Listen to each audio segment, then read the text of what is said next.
Hi, I'm Kurtis Baute and welcome to the Scope of Science. Now, 2 years ago, I was in a grocery store and I overheard a guy saying, "This is the best grass-fed milk there is." To which I had to ask, grass-fed as opposed to what? And he said, corn. And I said, well then that's a funny name for it, isn't it? Grass-fed? Because botanically, I just mean, scientifically, corn is a grass. And he went on this big rant about how he had studied nutrition and knew about these sorts of things, and that corn was definitely not a grass. Now, I personally hate appealing to authority, so I didn't tell him that, I had published scientific papers on plant taxonomy, and I did my Master's of Science on tall grasses, and I spent my entire life growing up in a family that farmed corn. But I did say, hey, okay, go to Wikipedia and look up grasses, go to the Poaceae page, that's the grass family, and if you read as far as the second paragraph, he would find the very first example they give of grasses, which is maize, commonly known as corn. Grass-fed is not a very scientific label, but there's worse. You can buy products that claim to be chemical-free. Now, if you buy anything, if you buy something, it has chemicals in it because everything is made of chemicals. The only way to not buy chemicals is to buy no things, to buy nothing. But that's a much more obvious example than a lot of labels. Free range conjures up these romantic images of chickens running free on a farmland and it's very happy and they're healthy. But in reality, free range just means that those animals have access to the outdoors, not that they ever go outdoors.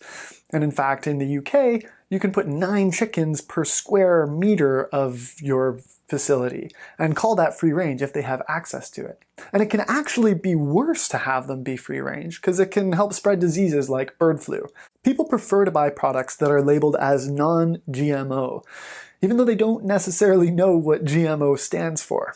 It stands for genetically modified organism, though you'll still be hard-pressed to find people that can actually explain what that really means. Now, when GMOs first came out, they got a lot of bad press.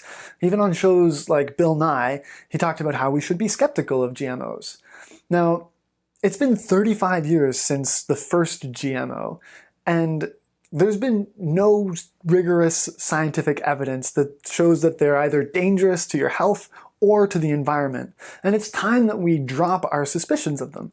And even Bill Nye has come out and said that in the face of the evidence, he was wrong and he has adjusted his views. So why do we continue to search for labels that say non-GMO? Agricultural practices for organic farming is very different than for conventional. However, there's no scientific evidence to show that it's either healthier for you or better for the environment. There is, however, evidence that it would take 25% more land to grow all organic food. That's a lot of forests that would need to get cut down.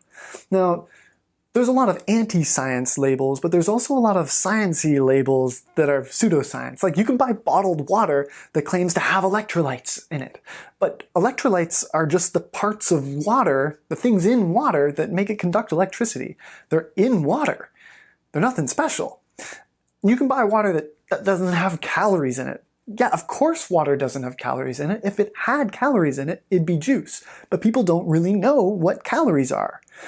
You can buy water that has a pH of 7.4. That sounds very sciencey if you remember from elementary school, but consuming foods of different pH levels can't change the pH of your blood or of your stomach.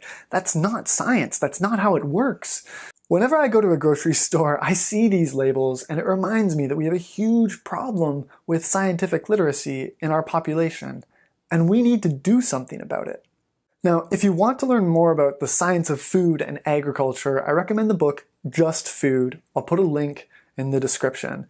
But if you want to make a better impact or less of an impact on the environment from the food that you eat, the biggest thing that you can do is to eat less meat. If you like this video, you can like this video and share it with your friends, and if you have something to comment, I am very open to being wrong in the face of evidence, so please leave your comments in the comment section below. And if you want to watch more science videos, I have a whole channel, so please subscribe for more, and thanks so much for watching.